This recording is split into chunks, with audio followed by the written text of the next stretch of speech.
Mothra is a unique kind of kaiju film, even by the standards that had been set at the time of its release in 1961. A little more removed from the genre's more science fiction-based roots, Mothra is more steeped in whimsy and fantasy, meant not to frighten or shock, but instead to entertain and instill in the viewer a sense of awe and wonder, and the result is a quintessential monster movie that birthed one of Toho's most popular characters.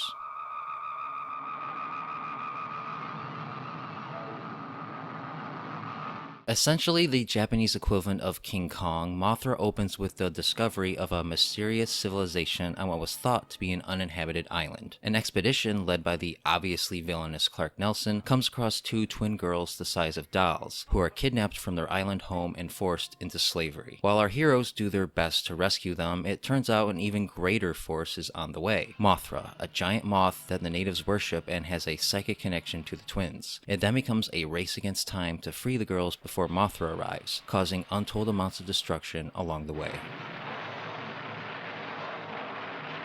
Mothra was the beginning of a transition period where Toho began making kaiju movies with younger audiences in mind. The movie has the same lighthearted comedic tone that would begin to take hold of the Godzilla series when it returned the following year. While taking itself relatively seriously, much of the time the movie is played for laughs. This is reflected by the casting of Frankie Sakai as the lead journalist character Senichiro Fukunda. Sakai was a popular comedic actor in Japan, and he is given many instances of physical comedy to play with.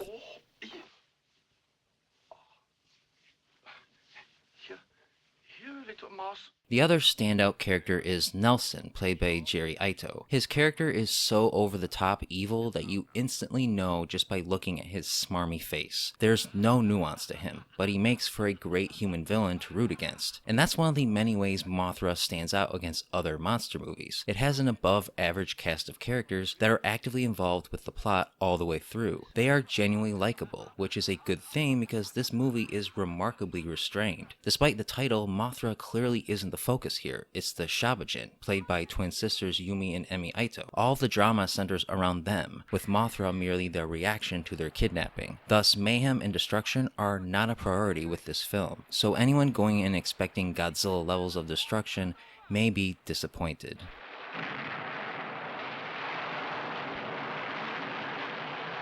Like Godzilla and Rodan, the release of Mothra marked another milestone for Toho, further refining many of the techniques that had been established in those prior films. Tsuburaya continues to improve his craft, bringing both forms of Mothra to life with a solid sense of scale that makes the scenes of destruction all the more impressive.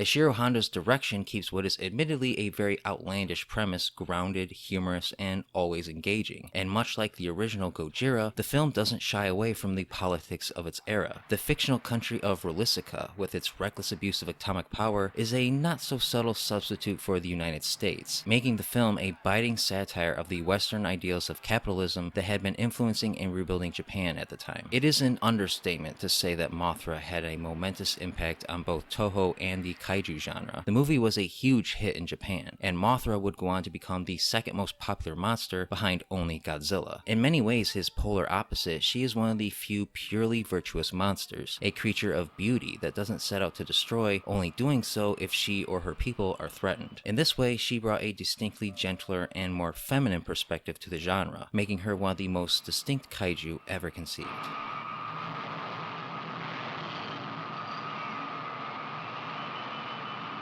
Mothra is required viewing for anyone interested in Godzilla and kaiju movies. It won't sate the appetite of those looking for more traditional monster action, and its weirdness, slower pace, and quirky tone may be off-putting for some, but without Mothra, the house that Godzilla built simply wouldn't be the same. If Godzilla is the king of the monsters, then that makes Mothra the queen. For more reviews and opinions on all things Godzilla, stay tuned to Up From the Depths.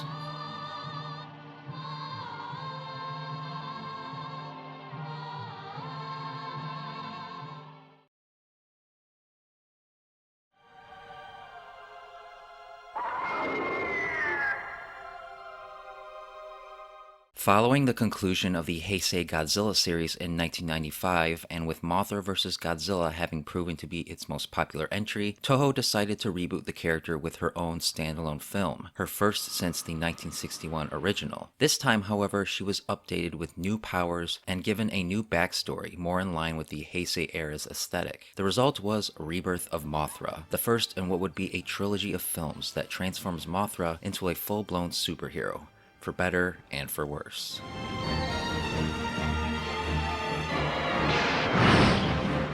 When the seal containing the ancient three-headed dragon Desghidorah is removed by a logging company in the forest of Hokkaido, it becomes a race between the Elias twins Mal and Laura, who want to keep him contained, and their sister Belvira, who seeks to free the monster and use it to destroy humanity. The seal quickly falls into the hands of the family of one of the loggers, who work with the Elias to keep it away from Belvira, but fail, leading to the release of Desghidorah. In response, the Elias summon Mothra, who, along with her newborn child, must fight together against their ancient rival in a battle that will determine the fate of the natural world.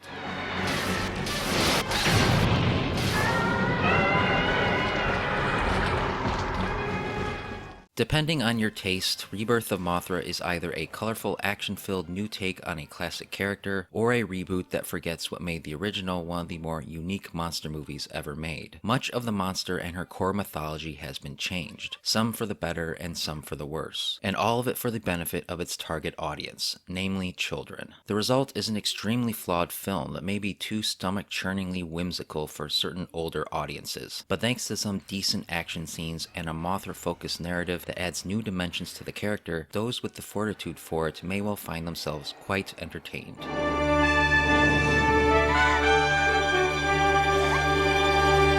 Indeed, the best thing Rebirth of Mothra has going for it is its title character. The film makes you wait a while for her appearance, but once she makes her grand entrance, the focus shifts sharply in her direction, and the film benefits all the more for it. There are a lot of new ideas thrown into the mix, including an all-new form of Mothra that sports a really intriguing design and displays some killer abilities. Her twin fairies, here named Mal and Laura, are also changed, now displaying separate personalities that allows for deeper characterization. Adding to the nuance is a third fairy, Belvira, who acts as the true antagonist of the film, though she ends up being more annoying than anything. All this should be a treat for Mothra fans though, especially those who have longed to see the character step out from Godzilla's shadow.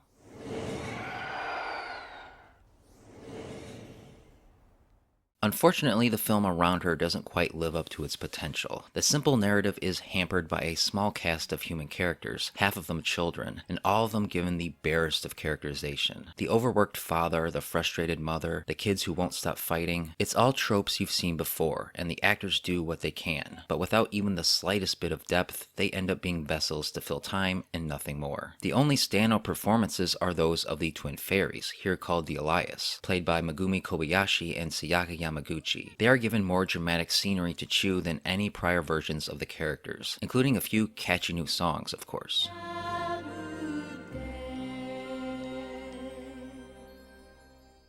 The production is a decidedly mixed bag, ranging from good to flat-out bad. Certain effects, such as the design and execution of Desghidorah and the miniature sets of the Hokkaido forest, are fantastic. Others, however, are very mediocre, particularly a chase scene between the Elias and Belvira that just doesn't impress in the slightest, and goes on for way too long. The battle scenes between Mothra and Desghidorah, however, are up to the standards of what Toho was putting out at the time, colorful and explosive in ways that should keep kids' eyes glued to the screen. The score by Toshiyuki Watanabe is also quite good, single-handedly elevating the material with a few stirring tracks that are likely to wake those who may find themselves drifting off in boredom.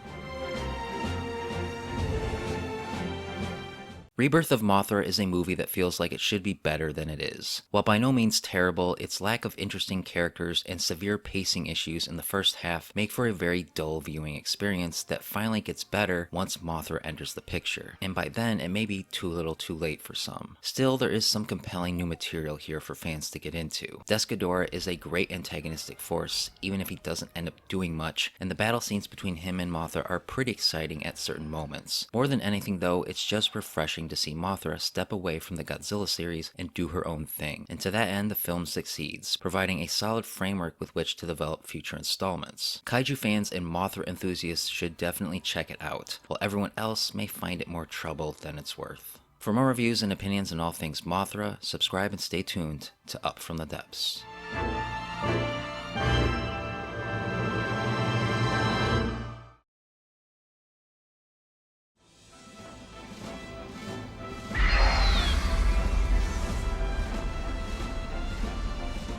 With the first Rebirth of Mothra having proven profitable at the Japanese box office, Toho immediately set out to make a sequel. Director Okihiro Yaneda was replaced with the first film's assistant director Kunio Miyoshi, while most of the team, including special effects director Koichi Kawakita and screenwriter Masumi Suetani, remained. And so Rebirth of Mothra II was released only a year after the first, which, while presenting some fresh new ideas, suffers from many of the same issues as its predecessor.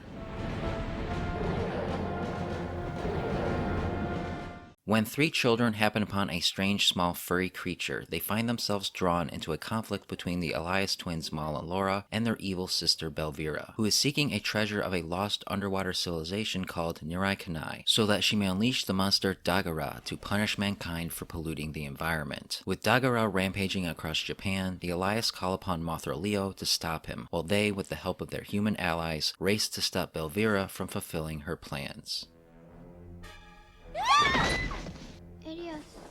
While the first Rebirth of Mothra was a decent start to a franchise, it suffered from an overly simplistic story and cardboard cutout characters, making it a hard sit-through for those outside the younger demographic. And so the sequel was the chance to hopefully build upon the foundations of the first while making improvements in those areas where it fell short. Unfortunately, Rebirth of Mothra II fails to do this, and in fact is worse in many areas. The film goes to bigger and grander places, but with little compelling tissue to hold it all together, it all comes across as a big illogical mess that contains a few elements to be enjoyed if you strain hard enough to look.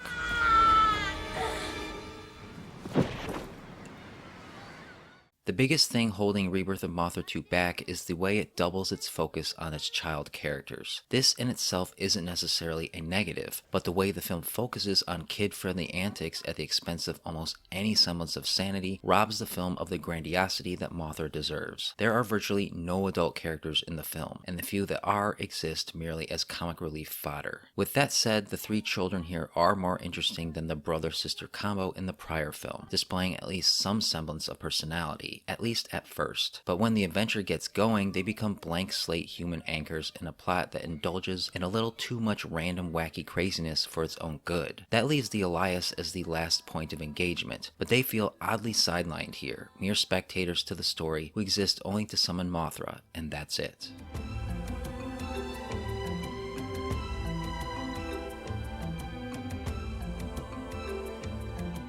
All of this is frustrating because there are good ideas in Rebirth of Mothra II. The concept of an ancient undersea civilization rising from the ocean, while certainly not original, provides an interesting enough springboard with which to launch an engaging plot that adds to the Mothra mythos. And there are certain elements, such as the cute little Furby creature Gorgo and the poisonous starfish called Barum, that conceptually could accomplish this, but they are merely presented as is, and none are developed beyond the broad outline needed for the excuse to have Mothra fight another monster. This may be more geared towards kids, maybe more than your average kaiju film, but that is no excuse for the kind of haphazard, lazy storytelling on display here.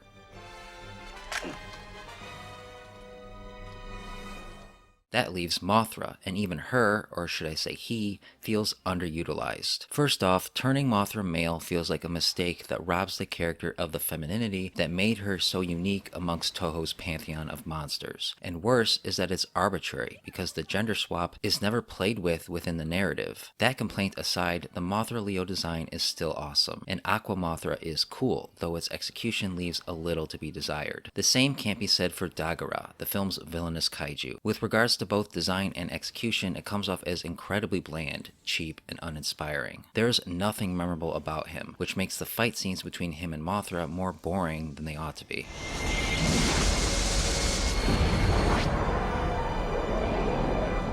The production of Rebirth of Mothra II is about on par with the first one, though it does attempt to push boundaries a bit, with exceedingly mixed results. Practical effects sequences, such as the rising of Nirai Kanai from the ocean, are very good, but the use of CGI and green screen is distractingly terrible in certain places, making the film feel cheaper than it ought to. Toshiyuki Watanabe returns to score, and while his work here gets the job done, it isn't nearly as majestic or memorable as the first film, which is very disappointing.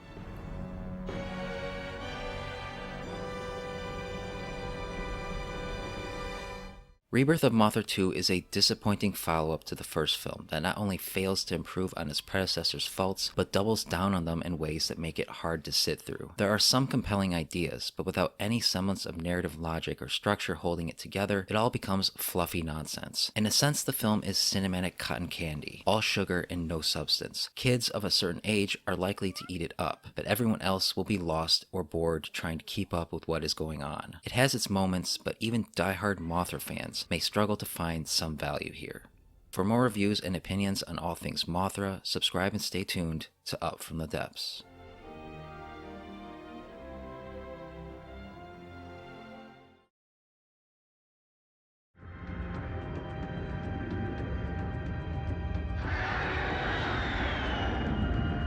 The second Rebirth of Mothra was another box office hit for Toho, leading them to greenlight yet another sequel shortly after. At first, the film was to feature Rodan as the antagonist, and have Mothra travel back in time to feudal Japan to defeat him, but Toho, figuring he wasn't popular enough, ended up replacing him with King Ghidorah. And after being absent from Rebirth of Mothra II, Akihiro Yoneda returned to direct, as did composer Toshiyuki Watanabe and screenwriter Masumi Suetani. And so the Mothra trilogy came to a close in 1998 with Rebirth of Mothra III, a film that, unfortunately, only makes minor improvements over its predecessor, and that's not saying much.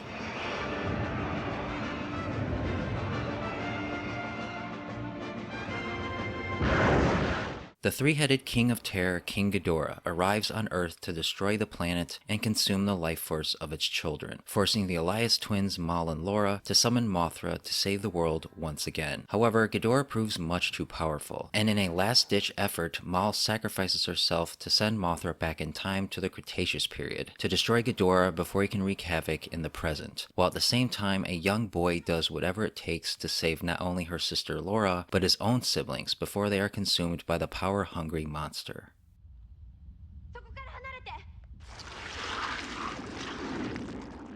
Within its first 10 minutes, Rebirth of Mothra III starts out making you think that it will end the trilogy on a high note. The opening scene with the Elias sisters sets up intriguing new possibilities, and the first scene, featuring an immediately likable working-class family, is actually quite charming, enough to make you think that maybe, just maybe, third time's the charm. However, it doesn't take long before the film starts to fall into the same old bad habits of its predecessors, and while it cannot be denied that the film is ambitious in certain ways, the execution is extremely lacking, making for yet another disappointing adventure that fails to capitalize on the potential of its universe.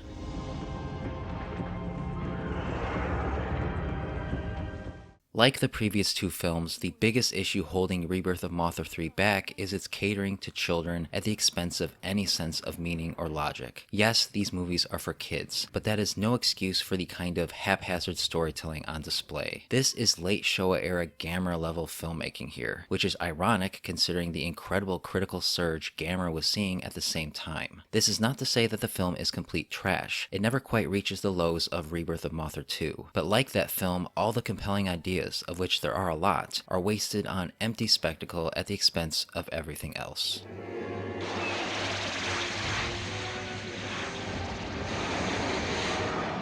Again, like the last two, the humans of Rebirth of Mothra III are so thin that calling them cardboard would be doing the material a disservice. The Elias are the only characters worth latching onto, and only because of the prior films, but their motivations are so pure that they elicit no sympathy either way, and so you don't care what happens to them. Their evil sister Belvira has the closest thing to what can be considered an arc, but she is given little motivation to suddenly help her sisters, making her turn more confusing than compelling. The rest of the cast is made up of yet more children and sidelined adults, the only one of note being the young boy Shota, played by Yoshizawa Takuma, and only by virtue of getting the majority of the screen time. But like the rest of the kids, he has virtually no personality, a mere vessel meant to carry the attention spans of the kids in the audience between set pieces.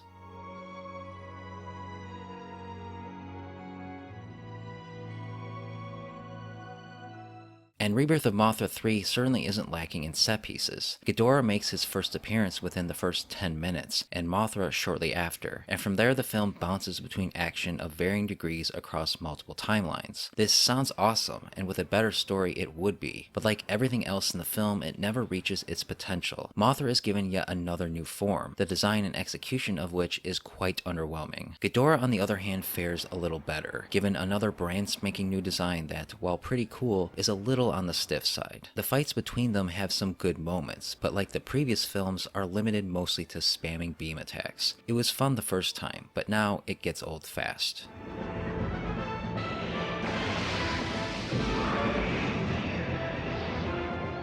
Production-wise, Rebirth of Mothra III is about on par again with the previous film, and that is to say, not very good. Bad CGI and green screen effects still abound, and the puppets used to bring the dinosaurs to life during the scenes in the past are comically limited, though conversely they are the film's most charming effect. The miniature sets, however, are great, as is Mothra, who is gorgeous as always. Unfortunately, yet again, the score by Toshiyuki Watanabe is mostly forgettable, save for the reuse of some tracks from the first Rebirth of Mothra, and a new song sung by the Elias that is quite catchy.